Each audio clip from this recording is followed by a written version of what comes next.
Welcome everybody to my SimGannon stream. We're at Bathurst today.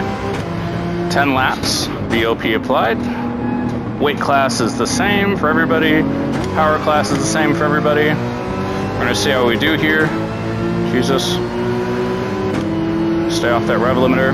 And there's a guy already on my butt because of that. And this is at dawn, so the sun's gonna come up. We're gonna see nice little sunrise and see how we do here.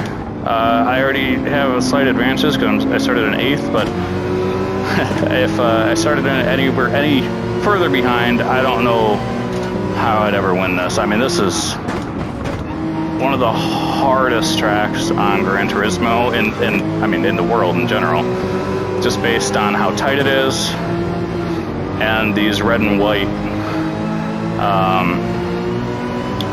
What are they called? Rumble strips, yeah, rumble strips. They really take the balance off the car if you hit them in the wrong way, and they will wreck your race very quickly. But if you concentrate, and you don't have to talk to people like I do, and you do pretty good. I literally thought there was going to be somebody that pushes me right there. This is against Expert AI. I drive with Expert AI for 2 reasons. One, it's more predictable in terms of what a real race car driver would do on the track. Obviously, real race car drivers do get dirty, but the sport mode on this game, on GT7, is dirty, man. I have S for sportsmanship and a B rating for drivers, but even at that point, I mean, you never know what you're going to get, and I'd rather give you quality racing content than everybody trying to hit each other, and that's just not fun.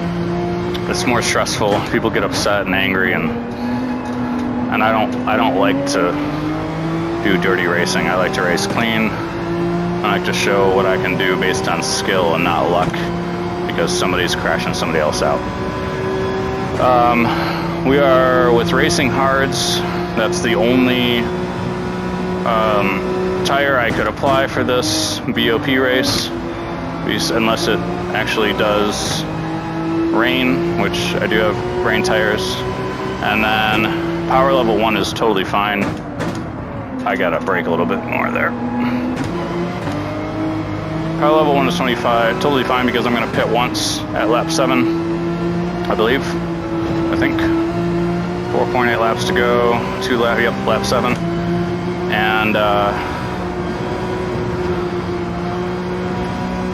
hopefully we can get the win here. But I just have to keep my wits, and I can't mess up. Because if you mess up, you're never going to win this. This is all GT3 cars here in this race. There's nothing different, which makes it very balanced. And I like that. Come on, get him. Look at that, that's pretty. I'm passing you. Come on. Come on.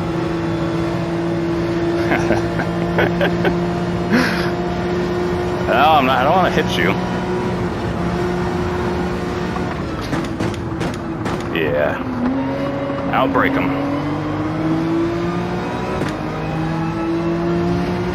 I'm a little to the right on this rig right now. I apologize about that. I am using full VR, PlayStation VR 2 on a PlayStation 5 with a Logitech G Pro wheel and pedals and a Logitech RS track wheel connected to the hub. Why did I shift so early there? And I'm using a Next Level FGT cage, and it's a blast. I love this. I don't know why everyone doesn't have a simulator. It is one of the most fun things you can possibly do when video gaming. I mean, I know Battlefield 6 is coming out. That's a big thing. And I'm a huge Battlefield 6 guy, but you put me on a simulator and you say which one's better, there's nothing better than this. There really is nothing better than this. It is the coolest thing in the world. I don't have any motion on this rig, but I've tried motion rigs, and honestly, it makes me slower because it gives you inputs that you don't necessarily want, and it's not necessarily accurate. They're not exact, and it kind of throws you off a little bit on the balance of what the car is doing, which is not what you want. And even Max Verstappen says that motion rigs are not as good because of that very reason. So I'm just sticking with my regular rig. I have it up to 11 Newton meters of torque. It is a lot, and I know on PC you can get like 20 or 22 Newton meters, but 11's a lot, and it really does create some realism here. And you know, you can apply a lot of these skills that you learn on this game to real driving, which a lot of people don't realize. They think this is still a video game until they try it, and then they're like, okay, this is different. But I understand not everybody has the means to have access. I get that. I know in West Bend, Wisconsin, they have this new sim racing setup thing. I don't remember what it's called. It's some German name. But that's, you know, to get into it, see if you like it. I would try a non-motion rig if you get the chance first, because one, they're way less expensive, and two, I really don't think you need it. I think it actually hurts you. My daily is a 2007 Nissan 350Z. It's got 35,000 miles on it. It is a 6-speed manual with a limited slip differential, unmodified except for rear suspension, because I had to. But it doesn't have that stupid trombone exhaust that every idiot puts on there. They're not idiots, I'm just not a fan of the stupid noise. Mine sounds really nice because it wasn't, you know, modified in that way. And it is an HR. It's not one of the DE 350Zs. And if you ever get a chance to ride one of those, it's a blast. You know, 7,500 or 7,600 RPM rev line, and it does feel pretty darn quick. It's like 3,100 pounds, 310 horsepower, I think 280 pounds-feet of torque. It's a good car. I've had it for 4 years. I bought it with 9,000 miles on it. Actually bought it on Cars and Bids. Speaking of Cars and Bids, so Road America is like an hour from me. I live kind of north of Milwaukee, and I was invited to the Cars and Bids Cars and Coffee. Like when my car was invited to enter, and that was awesome. I posted it saying, hey, can I be a part of it? And I think there were 50 spots available, and I think 300 people submitted, and I got one of them. And so I hung out with, you know, Kenan and Filippo and Cars and Bids team. Doug DeMuro was not there. He was still in Nantucket, I believe. But yeah, it was super cool. I met both of them.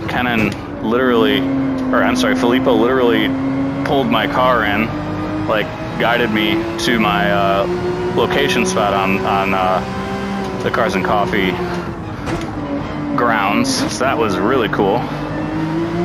And yeah, it was just a fun time. We saw the IMSA racing there. We tried to go to Road America, me and my wife, 3 to 4 times a year. She usually gets IndyCar tickets from her work, so we usually do that. And then I like to watch, you know, Fanatec GT racing or IMSA. And then we watched Superbikes this year, which was awesome. That's my next thing to get is a Yamaha XSR 900. That'll be my next little toy. You know, for talking this much, I'm not doing too bad. Anyways, so what is it? Lap 5, and tires are okay. Right side is getting a little more squirrely than the left, and I am running out of fuel. I'll have to pit after the next lap, and if I do not pit after the next lap, this video will not go up because I will have ran out of gas. And that's what I like about this game. It makes you think. It really makes you think. Sometimes you even have to mess with your fuel mapping to get to the end of the race. But on this one, it's a little nicer to you.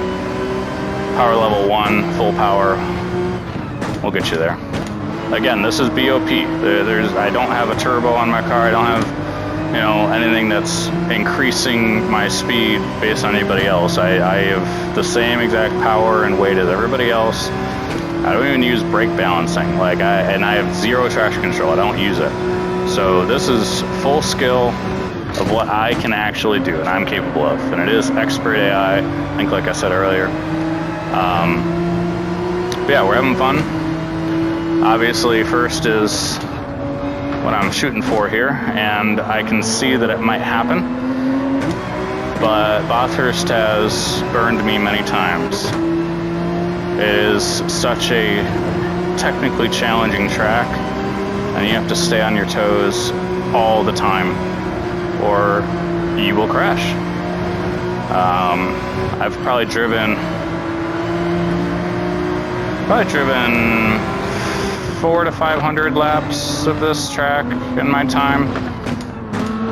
It's not the track that I would normally think of, but when I decided to, you know, film this video, which is my third filming online at Sim Gannon on YouTube,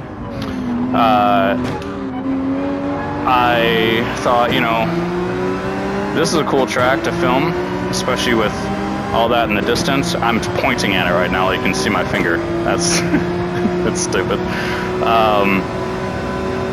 But yeah, this is a good track just to... Oop, this guy's on me now because I missed my shifts. That's okay. I'm going to try to get into first. But I have to pit. Remember, guys, I have to pit. If I don't pit, I will run out of fuel. See that fuel gauge right there? Yep. And he's pitting too. Look at that. Okay. Sorry. The one thing you don't practice is, man, I hope it doesn't rain. The one thing you don't practice is going into the pits. Sometimes that stuff happens. So this is what this is going to be lap 7. So 7, 8, 9, 10. I need 4 laps of fuel. I do have to fuel up, obviously. I'm going to change my tires, obviously. There's no reason not to. And I think they'd be completely bald if I didn't.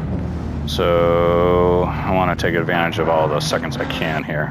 I'll do 4.5 laps just to play it safe, but we're good to go. Make sure not to, if there is a solid white line coming out of the pits, do not cross it. You'll get a 3-second penalty immediately. I've made that mistake many times. Oh, what the heck? Oh, I think he was like a ghost on top of me for a few seconds there. That was weird. Alright, so now I'm in 7th, but that's okay because I'm pretty sure these guys still have to pit. And even if they don't, their tires are just going to be toast by the end of the race, which means I'll be able to pass them fairly easily. I just have to look out for them because they're going to be going probably slower, if I had to guess, because they're not going to have any grip around the corners. Like, I had a lot more grip than that guy did right there. But he just got out of the pits. I don't know. We'll see what happens. Oh, that's cool. Look at that sunset or sunrise. Sunrise. That is super cool. Gotta focus on the driving. And I haven't played this track in a long time. I should play it more often. This video will go up in a couple days, so when you watch this, it's not going to be the same day, but that's okay. I don't want to obsess over this sim racing thing. I just want it to be posted. I want people to enjoy it. I just want to put it out there for people, and whatever it turns into, whether it's friends, a community, you know, I'm just happy to do this, and it's fun for me, and that's what's important. I do have a full-time job. Not looking to quit that anytime soon. So this is just a hobby, just something fun. Look at all these people.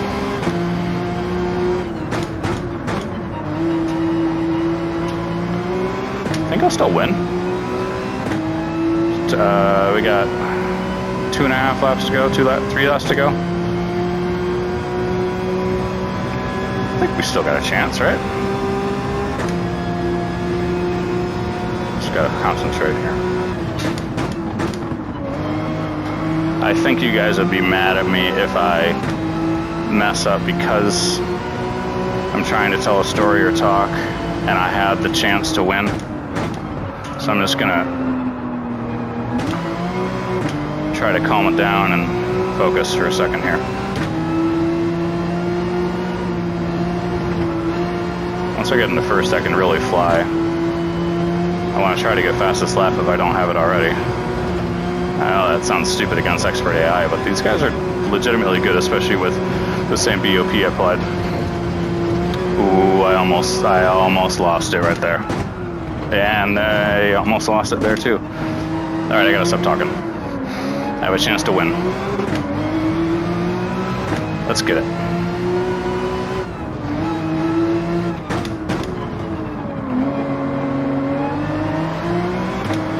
Oh, this is a grueling track. Jesus.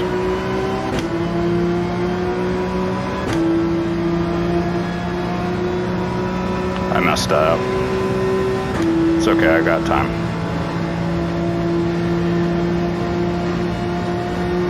You know, it's funny, I never mess up my shifts. Unless I talk.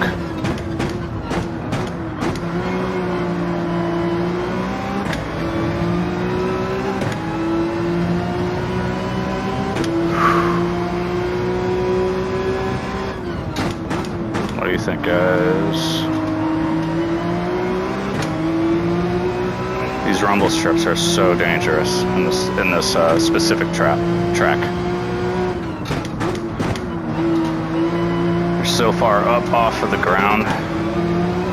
If you hit them the wrong way, especially if you apply power, you're gone. You're off. Period. Done. That's pretty.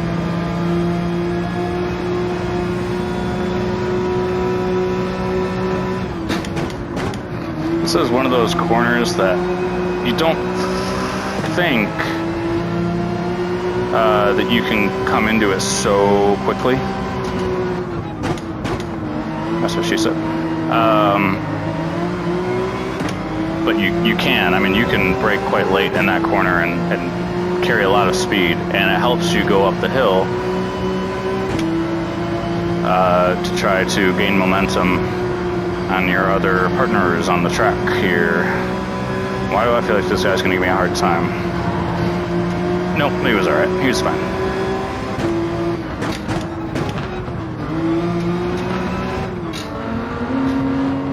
Sorry if you can hear the pedal box creaking a little bit. I gotta fix that. But I mean, there is full force on this brake pedal. The G Pro pedals are legitimately good. They're legitimately good. There's no ABS like feel, if you know what I mean. Like, it doesn't come back at you, but it is legitimately strong and solid. It's good. This whole G Pro setup for PlayStation is like the way to go if you're starting off. And you want something more, professional than your G923 or whatever it's called, starter wheel for PlayStation, Xbox. People believe that because this is still a Logitech wheel, it's somehow not, you know, up there. But this wheel is legit. I mean, I had a Fanatec DD Pro, and sorry to all those Fanatec guys out there, but I mean, that thing shorted out on me within 6 months of use. And Fanatec customer service never got back to me. And so I had to start from scratch and buy a Logitech system. And it is so much better. It is so much better than the DD Pro. And I see all these comments all the time on the Gran Turismo posts on Facebook, and what should I get? You know, Logitech or Fanatec? And if they only knew.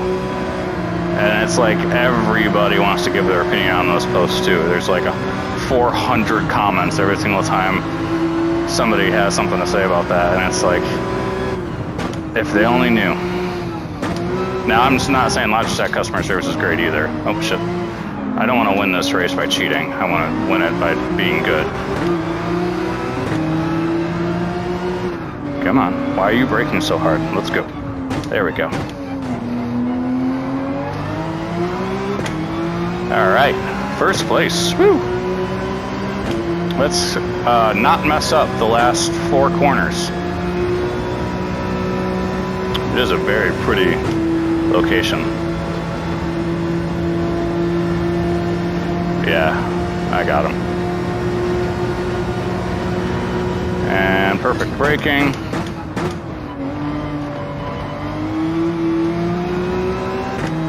Perfect acceleration. Not perfect, but close. Last corner. All right, first win on YouTube. Woo! Cool stuff. Did I get fastest lap? Maybe. Let's see. I didn't get fastest lap. Wow. Crazy. 2:08:57. I don't know what mine was. That's okay. All right, guys. Thanks for tuning in. That was cool.